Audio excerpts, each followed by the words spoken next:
유대 가이사라에서 아그리파 2세 앞에서 당신도 나와 같기를 바란다라고 말하면서 그냥 풀려나기보다는 로마의 황제 앞에서 또 로마에서 복음을 전할 기회를 얻는 것을 거의 선택합니다.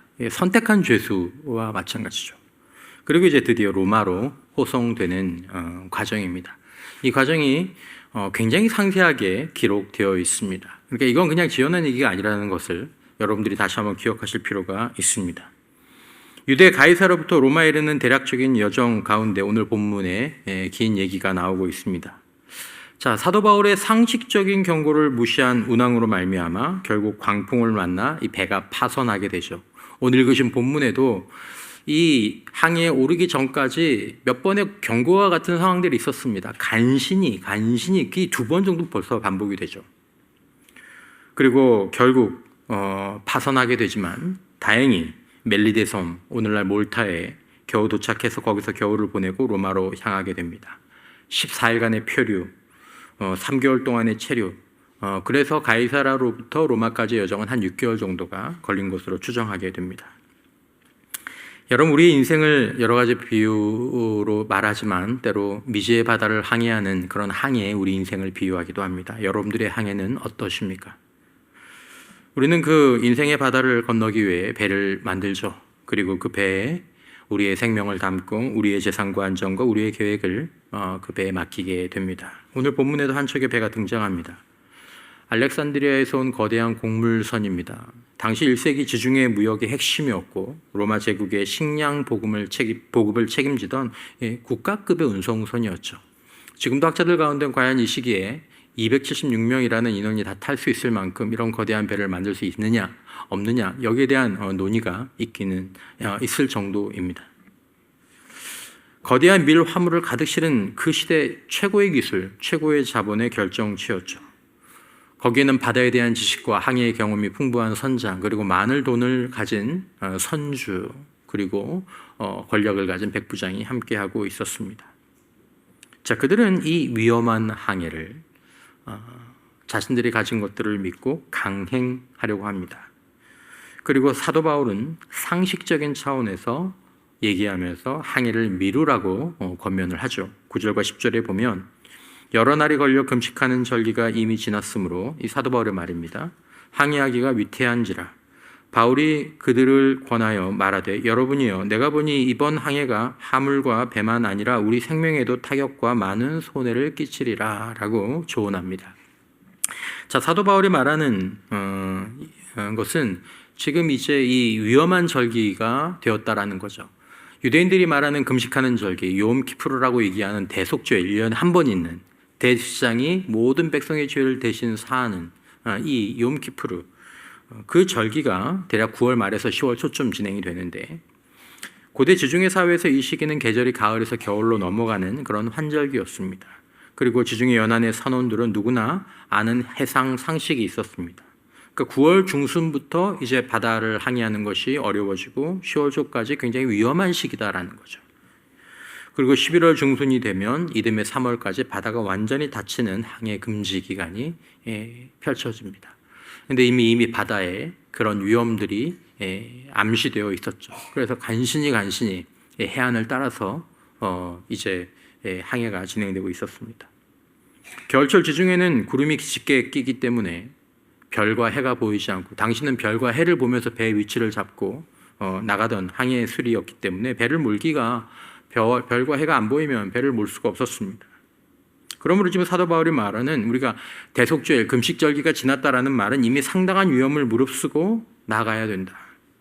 거기에는 그 위험에는 우리의 목숨을 거는 것까지도 포함이 된다라는 것을 일종의 경고하고 있습니다. 사도 바울은 사실은 평생을 지중해 연안을 다녔던, 선교했던 여행가로 보면 베테랑 여행가였습니다. 고린도후서 11장 25절에 보면 사도 바울은 이 로마로 압송하는 이 항해 전에도 이미 3번이나 배가 파선하는 재난을 겪은 적이 있습니다.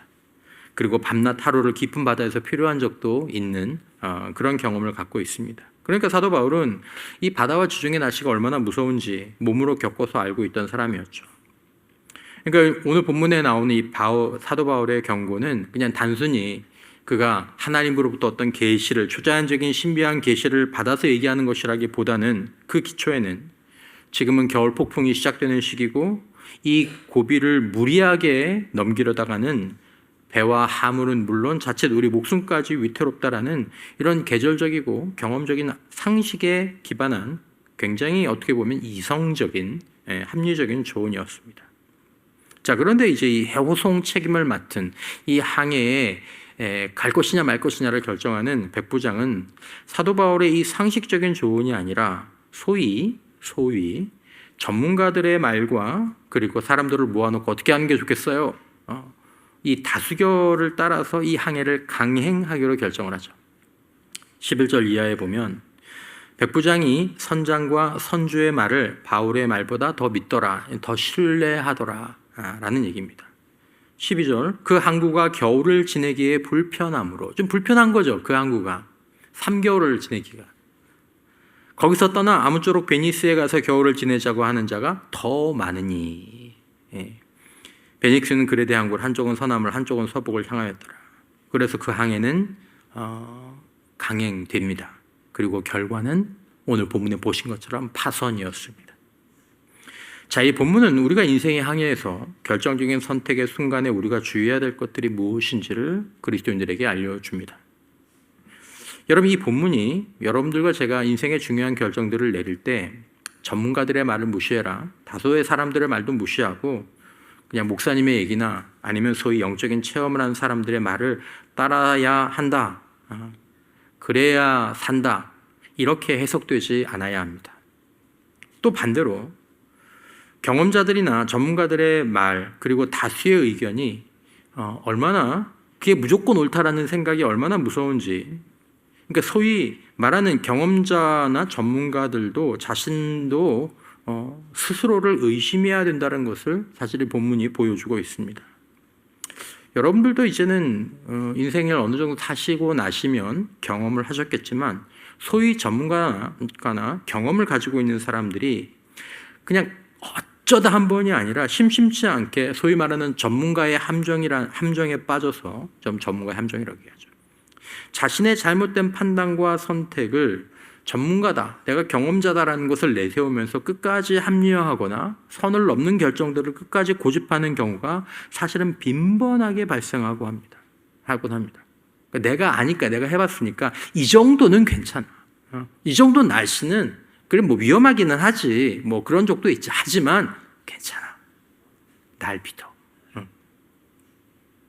그래서 배가 파선하고 건물이 무너지고 인생이 난파를 당합니다. 자신만 그런 게 아니라 자기 가족과 연관된 사람들을 다 태우고, 이게 이제 리더의 무서운 부분들이죠. 아버지가 파선하면, 아버지가 파선하게 되면 아버지만 파선하는 게 아닙니다. 남편이 파선하면 남편만 파선되는 게 아닙니다. 그 집 전체가 파선합니다. 그게 영적인 파선이든 물질적인 파선이든. 선장과 선주는 항해를 강행해야 될 이유가 있었던 것 같습니다. 아마 이게 경제적인 부분하고 연관이 되겠죠. 어떤 것들이든지 시간은 비용이니까. 그것이 아마 항해의 위험을 최대한 적게 고려하도록 만들었는지도 모르겠습니다. 만약에 하나님의 은혜와 돌보심이 아니었으면 그들은 목숨을 잃었습니다. 다수결, 집단의 선택이 항상 옳은가? 그렇지 않습니다. 도덕적인 개인들이 모여서 오히려 같이 결정할 때는 비도덕적인 결정을 내리는 때가 많이 있습니다. 여러분, 이 본문에서 결정권자는 백부장이었습니다. 그리고 이 결정권자인 백부장이 어떤 상황이나 사태를 물어보거나 살피기 전에 사실은 그의 마음 가운데 원하는 게 있었습니다.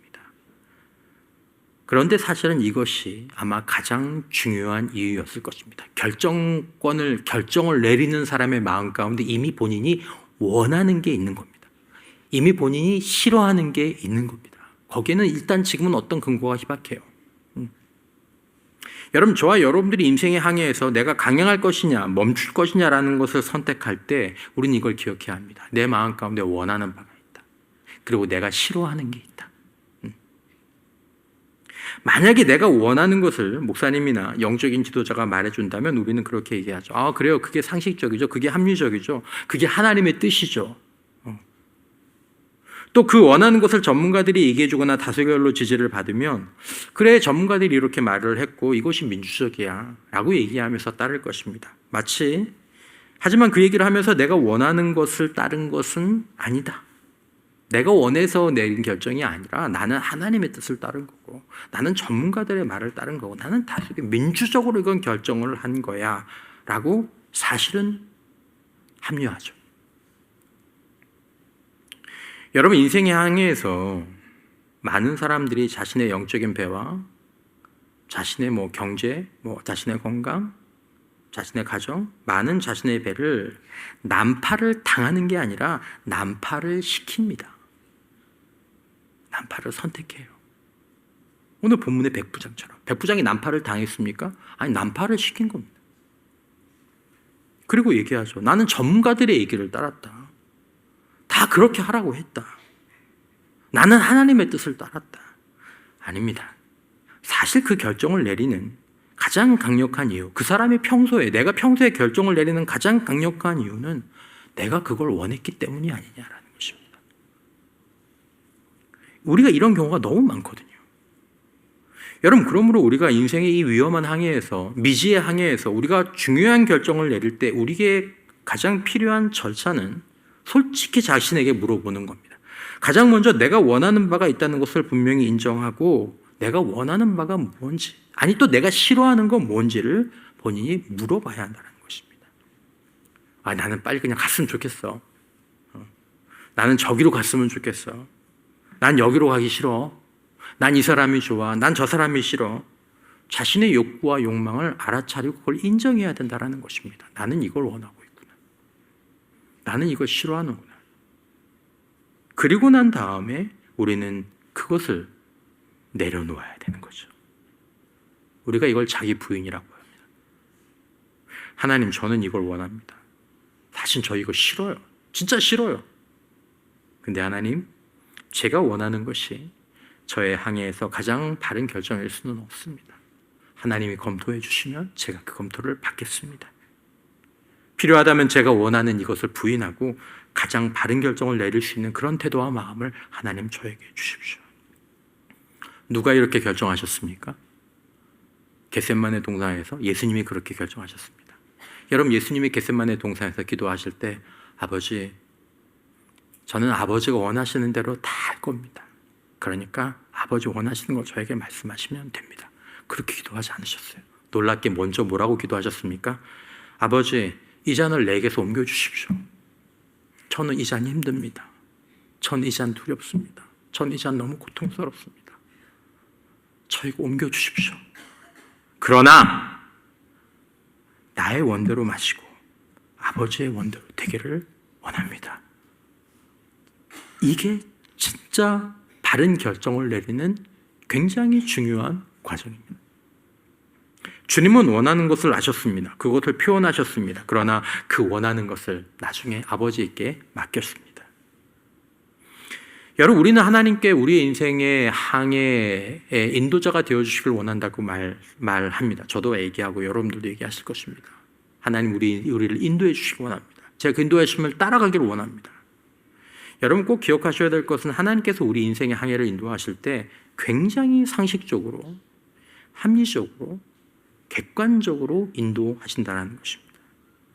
아주 확실히 예외적인 경우가 아니라면 상식적이고 합리적이고 객관적으로 바른 결정이 가장 좋은 결정입니다. 그러니까 때로 여러분들이 목사님들이나 영적인 지도자에게 어떤 인생의 중요한 결정을 앞두고 와서 얘기를 나누지 않습니까? 근데 목사님이 얘기하는 바가 오늘 본문의 사도 바울이 얘기하는 것처럼 이게 상식적인 얘기예요. 이게 객관적인 얘기예요. 이게 합리적인 얘기예요. 그러면 그것을 하나님의 뜻으로 받아들이는 것입니다. 목사님이 얘기했기 때문에가 아닙니다.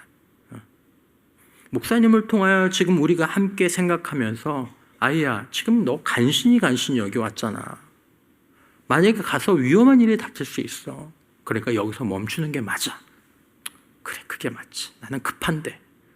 나는 할 수 있을 것 같기도 하는데. 한 사람도 있는 것 같은데. 그래, 여기서 멈추는 게 맞지. 내리는 거죠.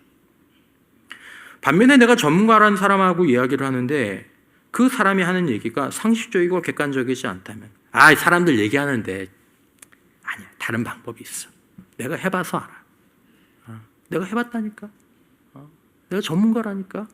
그거 그냥 빼도 돼, 더 해도 돼, 지나도 돼. 여러분 그렇게 얘기한다면 그가 하는 말대로 내가 따르고 싶고, 그래 나도 좀 그러고 싶어, 빨리. 나도 요거는 없어도 될 것 같아, 나도. 그러나 그게 내가 원하는 바라고 할지라도 상식적이고 합리적이고 객관적이지 않다면 그걸 부인해야 된다는 거죠. 그게 하나님의 인도하심을 받는 방법입니다. 주변에 많은 사람들이 얘기할 수 있습니다. 그러나 주변에 많은 사람들이 편협한 이야기를 할 수 있습니다. 뭘 보고 편협하다고 합니까? 내 생각과 다르면 그게 편협한 것입니까? 아닙니다. 오염된 상식, 그런 오염된 기준이 주변에서 작용하고 있다면 그걸 거절하는 것입니다. 여러분, 우리는 진리와 바른 판단이 어렵다고 생각하지만 사실은 진리와 바른 판단은 그것이 영적인 영역이든 관계의 영역이든 물질의 영역이든 건강의 영역이든 여러분 대부분 분명하고 명쾌합니다. 왜 이게 어려워집니까? 다른 길을 찾기 때문에, 빠른 길을 찾기 때문에 거기서부터 꼬이는 것입니다. 여러분, 우리가 상식과 객관적인 판단을 무시하거나 지금 우리 인생의 중요한 결정 가운데 그걸 피하고 계시지는 않습니까? 피하시면 안 됩니다. 지금이라도 여러분들이 원하는 바, 여러분들이 하고 싶은 것을 찾지 마시고 지금이라도 상식대로, 원칙대로 객관적인 판단을 받아들이고 따르셔야 한다는 것입니다. 10사람이 물어봐도 그게 상식적이야, 그게 원칙이야, 그래 그게 기준이야, 그걸 따라야 한다는 것입니다. 이거 말고 내가 원하는 얘기를 해줄 목사님, 그런 지도자, 그런 전문가, 그런 사람들을 찾아다니고 그리고 그것들을 가지고 결정을 내리면 이제 거기서부터 위험해지는 거죠. 위험에 항의하는 것이 좋지 않은 때야 멈추는 게 낫지. 백부장은 이것을 들었지만 무시했습니다. 그리고 그 근거로 내가 원하는 것이 아니라 전문가들이 그렇게 얘기해. 선생이 얘기하잖아, 선주가 얘기하잖아, 다 그렇게 하자고 얘기하잖아. 그걸 내세웠습니다. 그리고 결과가 파손이었습니다. 당장은 오늘 본문 13절처럼 배를 딱 올렸는데, 불안한 마음으로 딱 올렸는데 갑자기 순한 남풍이 쫙 불어오지 않습니까? 다행이다. 봐봐, 되잖아. 그거 안 된다고 얘기하네. 되는 걸. 시간도 줄여, 돈도 줄여, 얼마나 좋아. 그러나 여러분, 일시적인 순풍에 속으면 안 되는 것입니다. 잠깐의 그 형통함이 때로 더 큰 폭풍으로 들어가는 덫이 됩니다. 만약에 그때 순풍이 안 불고 역풍이 막 불어서 막 야야 안 되겠다 돌아가야 되겠다 그랬으면 오히려 더 좋지 않았을까요? 순풍이 덫이 되어버린 거죠. 여러분과 저의 안전은, 하나님 안에서 우리의 안전은 우리가 바른 원칙의 길을 가고 있을 때 주어지는 것입니다. 지금 당장 형통하다, 지금 좀 잘 되고 있다고 해서 우리가 안전한 것이 아니다라는 것입니다. 여러분, 우리가 원칙의 길을 따라서 온 것이 아니라면 이 길 위에서, 이 항해에서 유라굴로 광풍의 파멸의 광풍을 맞을 각오를 해야 합니다. 아니나 다를까 바다에 광풍이 불어닥치죠. 본문은 그 바람의 이름을 유라굴로라고 얘기합니다.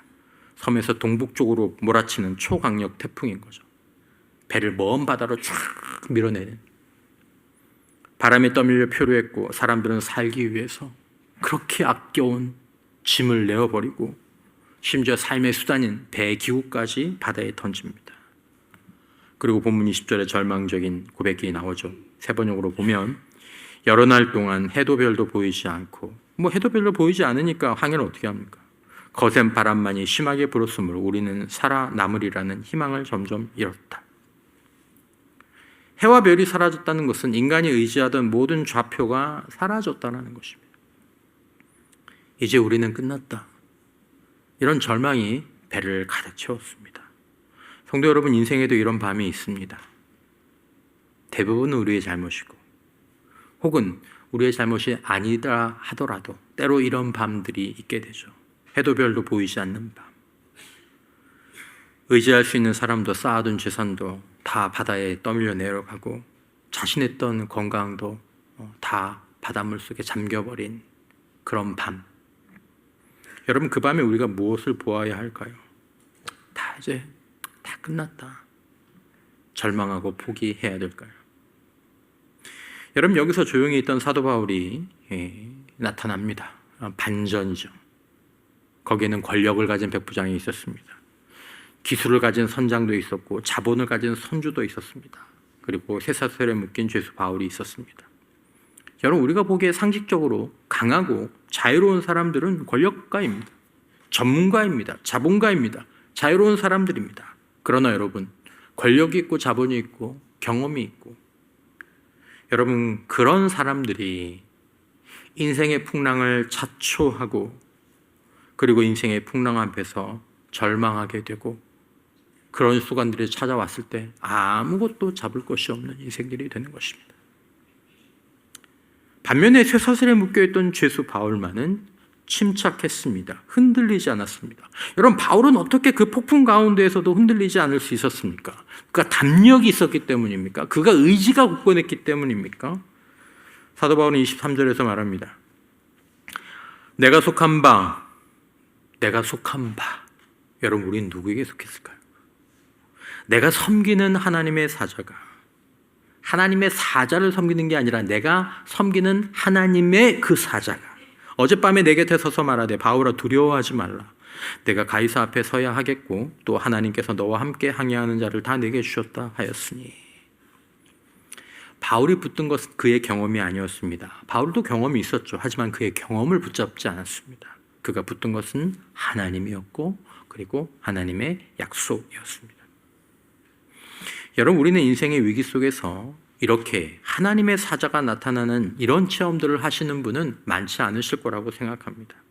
그리고 혹 그와 유사한 체험이 있다고 하더라도 제가 시리즈 설교를 하면서 처음에 말씀드렸던 것처럼 사도 바울의 체험은 우리의 체험과 다릅니다. 사도 바울의 계시적인 체험과 우리의 주관적인 영적 체험은 다르다라는 사실을 주의하셔야 합니다. 여러분, 우리가 이런 체험이 있어야만 하나님을 붙잡을 수 있는 것이 아니라는 것입니다.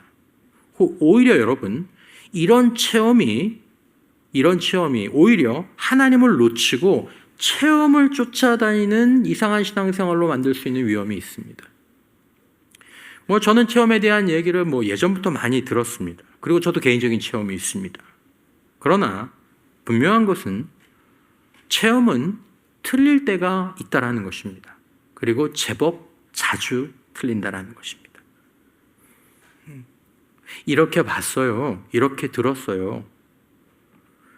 저는 그런 이야기들이 있으면 적어 놓습니다. 아니면 머리에 단단히 기억해 둡니다. 그때 이렇게 봤다 그랬지, 이렇게 들었다 그랬지. 그런데 나중에 보면 그것이 아닌 경우들이 매우 자주 생깁니다. 하나님이 틀리셨습니까? 하나님이 틀린 게 아닙니다. 체험을 재검토해야 됩니다. 내가 받은 것이, 그리고 내가 그 체험을 해석하는 것이 틀린 거죠. 여러분, 우리는 체험을 믿는 것이 아니라 하나님을 봐야 할 줄 믿습니다. 그리고 하나님의 말씀 안에서 우리의 체험을 해석하고 분별해 보아야 합니다. 여러분, 우리는 선택의 중요한 순간에 자신의 영적인 체험도 내가 원하는 것을 내려놓은 것처럼 내려놓아야 합니다. 왜냐하면 우리는 체험도 자기가 원하는 쪽으로 끌고 가는 경향이 있기 때문입니다. 체험도. 내가 지금 요즘 뭐 때문에 고민이야. 뭐 때문에 생각이 많아. 이걸 이렇게 할까 저렇게 할까. 근데 지난밤에 꿈을 꾸었어요. 내가 노란색 가지고 어떤 고민을 하고 있는데 어제 꿈에 금색이 나타났어. 할렐루야. 하나님의 뜻이구나. 자기가 원하는 쪽으로 끌고 가는 거예요. 사도 바울이 뭐라고 얘기합니까? 25절에 그러므로 여러분이 안심하라. 나는 내게 말씀하신 그대로 되리라고. 누구를 믿노라? 하나님을 믿노라. 하나님을 믿노라. 체험을 믿는 게 아니에요. 하나님을 믿노라. 사도 바울은 이 체험 이전에 하나님에 대한 깊은 신뢰가 있었습니다. 그러니까 사도 바울의 체험은 신뢰 위에서 나온 체험입니다. 근데 여러분, 우리는 이와 반대로 하나님에 대한 신뢰를 이 체험의 기초 위에 둘 때가 있습니다. 그러니까 어떤 일들이 생깁니까? 체험의 기억이 당연히 희미해지면 신뢰도 흔들리고 끝나고 무너지게 되는 일들이 나타나게 되는 것입니다. 그리고 결국은 좀 지나고 나면 하나님을 붙들지 않고 자신의 경험, 세상과 보이는 것들을 붙들게 됩니다. 여러분, 우리는 하나님을 믿는 것일까요? 아니면 우리의 체험을 믿는 것일까요? 우리는 체험을 믿는 것을 하나님을 믿는 것으로 스스로 착각하지 않도록 주의해야 합니다. 그러니까 여러분, 때로 우리 성도들이 우리 교회는 아니지만 제가 예전에 봤을 때 어떤 체험을 강렬하게 하고 와서 그리고 정말 예배와 봉사와 훈련과 양육에만 열심을 내는 것들을 보는데 때로 그것들이 불안할 때가 있습니다. 왜냐하면 하나님에 대한 신뢰 위에 체험이 있는 게 아니라 지금 체험 위에 신뢰가 있기 때문에 나중에 체험이 한 방에 무너지면 신뢰도 와르르 무너집니다. 아니나 다를까 정말 무너져요. 여러분, 여기서 혼란과 파선이 생각합니다. 사실은 내가 원하는 대로 체험을 믿고 따르면서 사실은 그렇게 했는데 나는 스스로 하나님을 믿고 따랐다고 이렇게 합리화하기 시작할 때 인생의 항해가 뒤죽박죽 되는 것입니다. 나는 하나님을 따랐는데 왜 내 인생의 항해가 이렇게 뒤죽박죽 되어버리지? 아니죠. 사실은 내 체험, 사실은 내가 원하는 바를 따른 거죠. 여러분, 우리 인생의 항해가 어쨌든 위기에 빠졌을 때 우리는 어떻게 해야 될까요? 여러분, 신앙은 흔히 말하는 것처럼 인생의 주어를 바꾸는 것이라고 하죠. 나를 주어로 삼던 자리에서 내려와서 하나님이 주어가 되시는 삶을 선택하는 것이 신앙입니다. 내가 주어가 되는 삶의 모습을 바라보면서 씁쓸하게 바라보면서 나는 인간까지는 몰라도 나는 인생의 주어가 되게 적절하지 않은 자다. 그러면서 하나님께 자신의 인생의 주어가 되시도록 그분께 내어드리는 것이 이것이 사실은 신앙의 길입니다. 여러분, 인생의 배가 난파되었을 때 만약에 끝까지 우리가 주어가 되면 배는 결국 무너지고 우리는 인생의 바다에 빠지는 것보다 더 먼저 절망의 바다에 빠져들게 될 것입니다. 사랑하는 성도 여러분, 우리가 어떤 이유에서든 인생의 배가 난파되었을 때 하나님이 주어가 되시게 하여야 될 줄 믿으시기 바랍니다. 하나님이 주어가 되시도록. 하나님을 주어로 삼은 사람들, 하나님을 지금까지 인생의 주어로 삼아왔던 그 사람들은 어떤 권력가나 자본가나 어떤 전문가들보다 풍랑 가운데에서 침착하고 평온할 수 있게 됩니다. 지금 내 인생의 배가 어떻게 되든지 하나님이 여기서 지금 나와 함께 계심을 알고 의지하기 때문입니다. 사도 바울이 지금까지 섬겨왔던 그 하나님이 지금 여기서 나와 함께 계심을 알고 그것들을 의지할 때 여러분, 인생의 참된 안정감은 여러분들도 지금 경험해 보시겠지만 인생의 참된 안정감, 순간적인 안정감은 갑자기 큰 배를 보고 순풍이 있고 든든한 것들을 바라보면 순간적인 안정감은 그때 있을지 모르겠지만 진짜 안정감, 지속적인 안정감은 배의 상태나 크기나 순풍이냐 폭풍이냐에 나오지 않는다라는 것입니다. 누가 진짜 참된 안정감을 얻느냐? 하나님이 나와 함께 하신다는 사실, 이것이 참된 안정감의 유일한 근원인 줄 믿습니다. 하나님이 나와 함께 하신다는 것을 아는, 그리고 하나님과 함께 그 길을 걸어왔던 사람들, 그들에게 참된 안정감이 있는 것입니다. 시편 23편 4절 아름다운 노래죠. 내가 사망의 음침한 골짜기를 다닐지라도 해를 두려워하지 않을 것은 주께서 나와 함께 하심이라. 주의 지팡이와 막대기가 나를 안위하시나이다. 주께서 나와 함께 하심이라. 그것들을 붙잡을 수 있는 믿음이 되는 순간 그의 마음 가운데 해를 두려워하지 않는 안정감이 찾아옵니다. 여호수아 1장 5절 새로운 지도력 앞에서 두려워하는 여호수아에게 내 평생에 너를 능히 대적할 자가 없으리니 내가 모세와 어떻게 있었던 것 같이 함께 있었던 것 같이 너와 어떻게 함께 있을 것.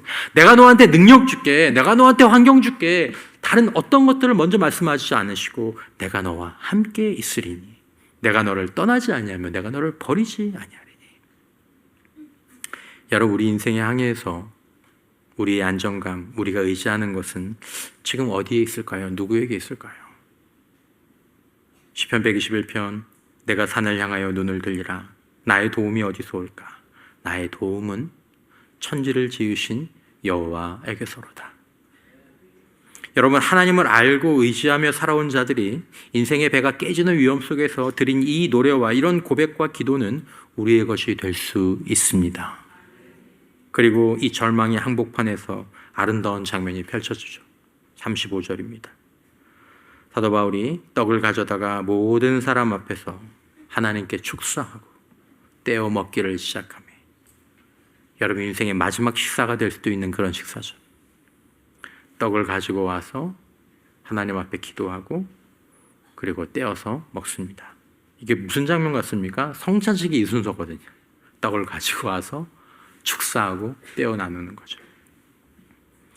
모두가 죽음을 기다리고 있던 그 절망의 갑판 위에서 한 사람이 하나님께 감사의 기도를 드립니다. 그리고 그 순간 지옥 같던 절망의 배가 어떻게 보면 천국 잔치로, 안심의 배로, 사도 바울이 2번이나 그 얘기하죠. 안심하십시오. 안심하십시오. 그들의 절망의 식탁이 소망의 식탁으로 뒤집어지게 됩니다. 여러분, 환경을 바꾸지는 못해도 그 환경 한복판에서 하나님을 예배할 수 있다면 살게 됩니다. 절망의 자리에서 하나님께 감사할 줄 아는 사람, 그 사람이 풍랑을 이기게 됩니다. 여러분, 그런 사람이 아버지고 그런 사람이 어머니고 그런 사람이 남편과 아내면, 그런 사람이 리더면, 그런 사람이 교회 목사님이면 풍랑을 이기게 됩니다. 그대의 영향을 주는 공동체가 풍랑을 이기는 것입니다. 여러분들은 어떤 배의 운항권을 가지고 계십니까? 그 배의 운명은 여러분들과 저에게 달려 있습니다. 알렉산드리아의 그 거대한 배는 결국 산산조각이 났습니다. 44절은 이렇게 맺죠. 그 남은 사람들은 널조각, 배에 부서진 조각, 혹은 배에서 이렇게 떨어진 물건에 의지하여 나가게 되니, 생각해 보시죠. 막 그 바다 위에서 그걸 붙잡고 해안으로 둥둥둥 밀려서 마침내 사람들이 다 상륙하여 구조되니라. 인간의 항해수는 완전히 파산했습니다. 그러나 하나님의 약속은 약속대로 온전하게 승리하였습니다. 여러분, 그 사람들이 부서진 배의 널조각과 물건을 의지하여 상륙했습니다. 여러분, 지금 어쩌면 우리의 형편이 그 널조각 하나를 붙잡고 멋있게 유람선 크루즈를 타고 있는 게 아니라 이 나무 조각 하나를 의지해서 있는 것처럼 초라하게 보일 수 있을지 모릅니다. 사도 바울도 그것 타고 나왔어요. 번듯한 배가 아니라 깨진 조각 하나에 의지하고 있는 것 같아 보일지 모릅니다. 그러나 하나님은 그 널조각으로도 우리를 약속의 땅까지 데려가시는 줄 믿으시기를 바랍니다. 그러므로 하나님 앞에서 절망하지 말라라는 것입니다. 그 모든 풍랑이 결국 바울을 로마로 데리고 갑니다. 사랑하는 성도 여러분, 오늘 우리가 만나는 고난과 실패, 비록 그것이 나의 잘못으로 시작되었다 할지라도 난파와 파선은 우리에게 마침표를 의미하는 것이 아닙니다. 그것은 하나님이 예비하신 사명지로 우리를 데려가시는 섭리의 과정입니다. 여러분, 인생의 항해에서 지금 여러분들이 중요한 결정을 해야 되지 않으십니까? 계속 이렇게 영적인 항해를 하실 것입니까? 계속 이렇게 가정과 사업과 주변의 항해를 하실 것입니까? 여러분들만 문제가 되는 게 아닙니다. 여러분, 기억하시기 바랍니다. 배는 부서질 수 있지만 하나님과 그 약속은 온전합니다. 이 믿음으로 이번 한 주간 우리의 흔들리는 가정과 일터에서 믿음의 닻을 내리시기를 바라고, 그 가운데서 함께 기도하고 함께 감사하고 함께 예배하고 격려하면서 버티는 가운데 성령께서 이 믿음, 이 지혜로 우리를 소망의 섬으로 인도하여 주시기를 주님의 이름으로 축원합니다.